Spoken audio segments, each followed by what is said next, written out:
लोकतांत्रिक अध्यापक मंच पंजीकृत एवं मान्यता प्राप्त दिल्ली की ओर से संविधान निर्माता बाबा साहेब डॉक्टर भीमराव अंबेडकर राष्ट्रगान के रचयिता गुरु रवींद्रनाथ टैगोर जन्म उत्सव समारोह आरती सर्वोदय कन्या विद्यालय सेक्टर 5 रिठाला रोहिणी दिल्ली। मुख्य अतिथि डॉक्टर राकेश राही, उप शिक्षा निदेशक उत्तर पश्चिम प्रोग्राम की अध्यक्षता श्री क सिंह, अध्यक्ष GSTA कृष्ण कुमार फोगाट, अध्यक्ष SP गौतम, वरिष्ठ उपाध्यक्ष RR सिंह, कोषाध्यक्ष प्रधानाचार्य डॉक्टर मंडराली, अध्यापक उर्मिला, अध्यापक कृष्णा मीणा, अध्यापक जसकृत भाटिया, हरिओम आकाश, धारा सिंह, निहाल सिंह, रिपु दमन। अभी आपने देखा कि लोकतांत्रिक अध्यापक मंच द्वारा यहाँ बाबा साहब डॉक्टर भीमराव अंबेडकर की और गुरु रवींद्रनाथ टैगोर जी की जयंती को कंबाइंड जयंती मनाई गई। और इस समय सारे ही वो ऐसे बुद्धिजीवी वर्ग था जिनका भारत ने विश्व में निर्माण करने का इनका एक कार्य है। और निर्माण कब होगा कि जब शिक्षा मिलेगी लोगों के पास, बच्चों के पास, जब ही निर्माण होगा। अन्यथा जिनके पास शिक्षा नहीं है वो लोग किस तरीके से अपना जीवन व्यतीत करते हैं। तो आइए हमारे बीच में लोकतांत्रिक अध्यापक मंच के जो अध्यक्ष हैं हमारे बीच में कृष्ण कुमार फोगाट जी हमारे बीच में आ चुके हैं। सर बड़े खुश नजर आ रहे हैं और लगता है कि आज हमने कुछ अच्छा पा लिया है। बाबा साहब का इतना बड़ा आपने प्रोग्राम करा, तो सर बाबा साहब को पूरे विश्व के अंदर तरह तरह से मनाया जाता है, लेकिन जो बाबा साहब ये भारत के अंदर पैदा हुए, लेकिन भारत के अंदर बाबा साहब को कम प्रेफरेंस दिया जा रहा है, लेकिन विदेशों के अंदर बाबा साहब को बड़े पैमाने पे माना जा रहा है। तो क्या लगता है सर इस व्यवस्था को लेकर?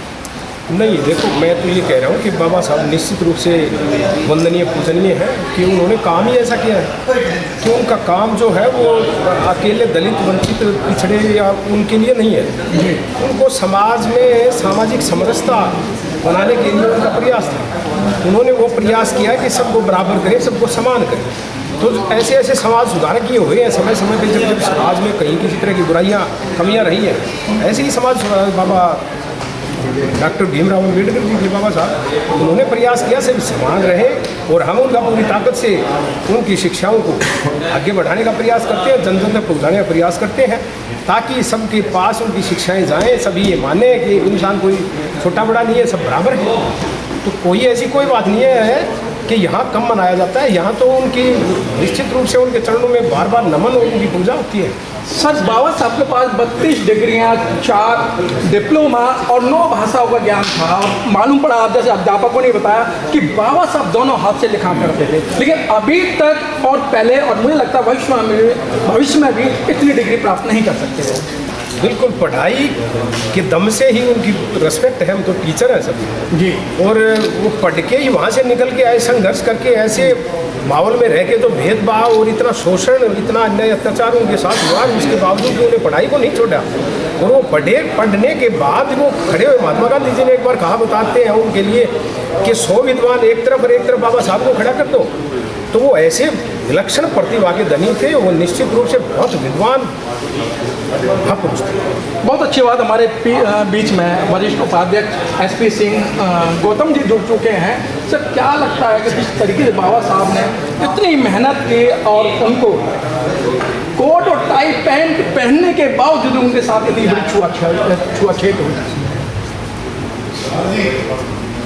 कहना यही है कि क्योंकि हमारे देश के अंदर एक हल्का सा एक फैक्टर कास्ट है, तो कुछ चीज़ें ऐसी कास्ट के अनुसार देखी जाती है। लेकिन आज जब डॉक्टर बाबा साहब अम्बेडकर का हम जन्मोत्सव मना रहे हैं, तो उसमें ये क्लियर कट है कि बाबा साहब ने जो संविधान दिया है उसमें ये सारी चीज़ें ख़त्म कर दी गई हैं। आज सबको एक ही वोट डालने का अधिकार है, आज सबको सूट और टाई पहनने का अधिकार है। इसलिए हम सब ये शिक्षा के द्वारा ये संदेश उनका दे रहे हैं कि सब ऑल आर इक्वल। और ये कहा भी है कि जो पढ़ेगा वो आगे बढ़ेगा। अब सब पढ़ रहे हैं और आगे बढ़ रहे हैं, अब सब टाई भी लगा रहे हैं, चाहे वो किसी कम्युनिटी का हो। तो इसलिए बाबा साहब की तरह अब सारे लोग टाई लगा रहे हैं। शिक्षा के क्षेत्र में हमारा लोकतांत्रिक अध्यापक मंच भी काम कर रहा है शिक्षा और शिक्षार्थियों के लिए, तो अब सब टाई लगाएंगे। सर बाबा साहब ने एक संकल्प लिया था कि मेरा जैसा व्यक्ति इतनी 32 डिग्री 4 डिप्लोमा लेने के बावजूद उसके साथ इतना जातीय भेदभाव है, अगर मैं इसे ख़त्म नहीं करा सका तो मैं अपने आप को गोली मारूंगी। ये क्या संकल्प ठीक है? ये जो उन्होंने वाक्य बोला था ये उस समय का ठीक है? देखिए, जब बाबा साहब थे उस परिप्रेक्ष्य में उन्होंने बोला था, उस समय कुछ ऐसी कुरीतियाँ थी। लेकिन बाबा साहब डॉक्टर अम्बेडकर 1950 में जब संविधान लागू हो गया तो लगभग वो सारी कुरीतियाँ अब खत्म होने पर आ गई हैं। कुछ जो रह गई हैं वो भी खत्म हो जाएंगी और सब बराबर होने पर आ गया है। हर व्यक्ति चाहे वो किसी भी कैटेगरी का, तो अब ऐसा बहुत कम है और जो आने वाले से वो भी खत्म हो जाएगा। सर, महापुरुष पहले कहते थे और कहते आए हैं, वो तो मैं कहता हूँ कि हज़ारों साल पहले कह गए थे कि ऐसा चाहूँ रात में मिले सबन को कम। लेकिन तो आज 5-5 किलो राशन पे लड़ाई झगड़े चल रहे हैं। क्या लगता है सर, क्या हमारे महापुरुषों की बातों को क्यों नहीं माना जा रहा? ये बात तो नहीं माना जा रहा है, लेकिन देखो इसमें भी बाबा साहब की बात मैं आपको ध्यान दिलाना चाह रहा हूँ कि उन्होंने कहा था कि सभी शिक्षित होंगे तब कामयाब होगी ये लोकतांत्रिक प्रणाली जो हमारी, ये शिक्षा सभी के लिए जरूरी है। सभी शिक्षित हो जाएंगे तो मतलब स्वावलंबी हो जाएंगे, सब अपने पैरों पे खड़े हो जाएंगे, किसी को किसी की जरूरत नहीं है। तो उनने जो करके जो आईना जो दिखाया है, उन्होंने जो हमें बताया है, जो शिक्षाएँ दी हैं उनको फॉलो करें, सब ठीक हो जाए। बहुत अच्छी बात कि जो शिक्षा दी है उन्हें फॉलो करें। हमारे बीच में कुछ महिला भी हैं और मैं महिलाओं से बात करूंगा। मैडम, बाबा साहब ने हिंदू कोड बिल की बात कही थी और जब हिंदू कोड बिल को लागू नहीं किया, बाबा साहब ने वो डिजाइन कर दिया था, तो क्या बाबा साहब ने सिर्फ दलित महिलाओं के लिए काम किया या सभी महिलाओं के लिए काम किया? नहीं, बाबा साहब ने सभी महिलाओं के लिए, कोई हिंदू या जाति पात को लेकर बात काम नहीं किया। ये संविधान जो लिखा गया है ये सबके लिए है, केवल एक के ऊपर तो लागू नहीं है कि केवल दलितों के ऊपर लागू है। और हम शिक्षक हैं, हम उनको फॉलो करते हैं बाबा साहब को। हम शिक्षा की बात करते हैं, हम शिक्षक हित में काम करते हैं और करते रहेंगे। बाबा साहब की अच्छी बातों को मतलब फॉलो करते रहेंगे। और जिस तरह से उन्होंने कोई संकल्प लिया है, जैसे हम सब ने भी संकल्प लिया है कि हम शिक्षक हित में काम करेंगे और शिक्षा के लिए काम करेंगे। हम बच्चों को शिक्षित बनाना चाहते हैं। हम जो भी कुरीतियाँ हैं शिक्षा के अंदर, शिक्षकों के हित के अंदर, हम उसे खत्म करें। बहुत अच्छी बात मैडम, बहुत अच्छी बात थी। और हमारे बीच में एक मैडम और भी हैं, क्या नाम मैडम? पूजा सर, बहुत अच्छी बात मैडम। जिस तरीके से बाबा साहब ने महिलाओं को अधिकार ना मिलने के कारण उन्होंने डिजाइन किया, डिजाइन करने के बाद में वही आज हिंदू कोड बिल को टुकड़ों में लाके लागू कर रहे हैं। तो क्या उस समय बाबा साहब ने बात कही थी वो कोई गलत थी? अगर महिलाओं का जो बात है और कहा था कि बाबा साहब ने कहा था कि मैं उस समाज का या उस समुदाय का भला या उन्नति समझता हूँ कि महिला आगे बढ़ती है। आपने बहुत अच्छा हिंदू कोड बिल लगाया था और वो सभी महिलाओं के लिए था, उसमें कोई जाति पाति या कैटेगरी नहीं लागू थी।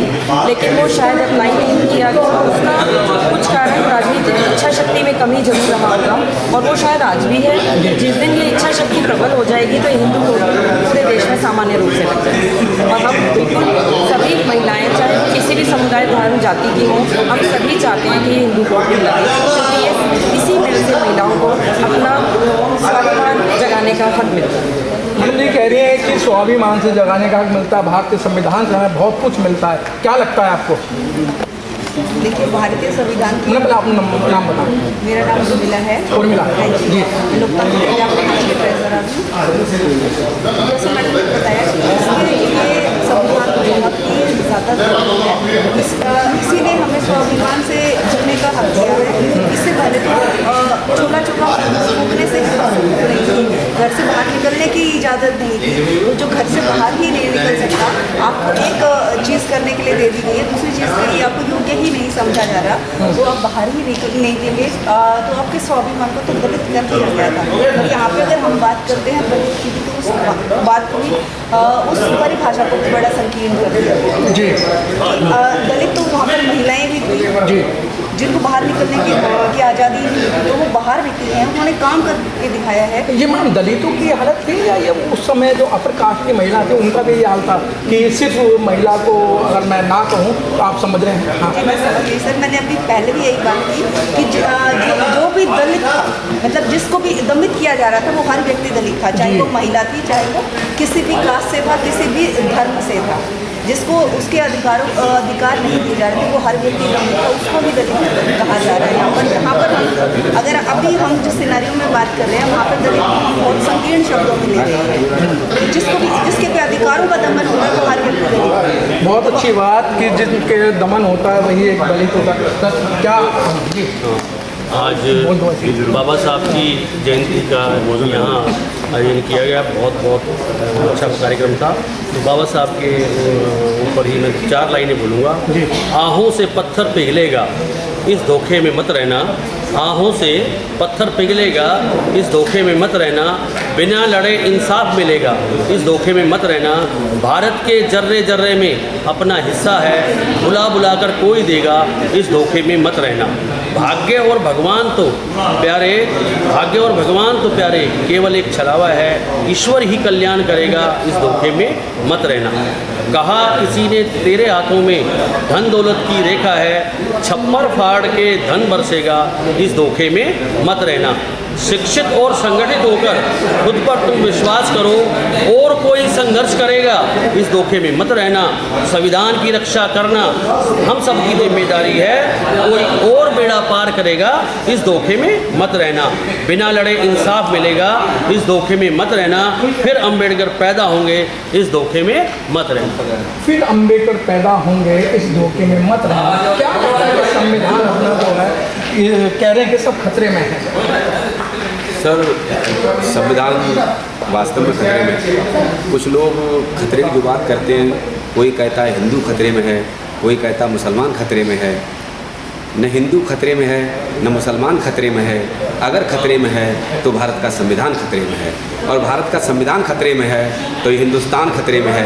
हिंदुस्तान खतरे में है तो हिंदुस्तान का हर इंसान खतरे में है। और हमें इस खतरे से अगर बचना है तो संविधान को बचाना है, और संविधान को बचाने के लिए हमारे पास एक ही अधिकार है, एक ही राइट है, और वो है वोट को राइट। अगर हम वोट डालते समय बाबा साहब की इस चुनौती को ध्यान में रखेंगे तो आने वाला समय हमारे सब के लिए बहुत ही जो है अभी जो चुनौतीपूर्ण है वो चुनौतियों से जो है निकल जाएगा, और हम सबका जीवन जो है वो सफल हो जाएगा। बहुत अच्छी बात कि आज अभी जी हाँ कहते हैं कि ताजमहल प्रेम की निशानी है। ताजमहल प्रेम की निशानी है तो 14 अप्रैल एक शेर की कहानी है। 14 अप्रैल एक शेर की कहानी है, और वो शेर है भारत का संविधान निर्माता डॉक्टर B.R. अम्बेडकर। बहुत अच्छी बात कि आप देख सकते हैं कि पूरी सालों साल बाबा साहब की जयंती मनाई जाती है। क्यों मनाई जाती है और क्यों ना मनाई? उस महापुरुष ने 4 बच्चों की कुर्बानी दी, बगैर दवाई के कारण अपनी पत्नी को खोया। इतना ही नहीं, जो बाबा साहब ने संकल्प लिए थे उनको पूरा करने में बाबा साहब ने अहम भूमिका निभाई। इन सब को लेकर आज जो बाबा साहब की जागृति है, जो संविधान को खतरे में बता रहे हैं, वाकई में ही खतरे में। अगर आपने संविधान बचा लिया तो आप बचोगे, अगर आपने संविधान बचा लिया तो देश बचेगा, अगर आपने संविधान बचा लिया तो अपने आप को बचा पाओगे। कैमरामैन मीनाक्षी के साथ मनोज पिटपाल, रिठा।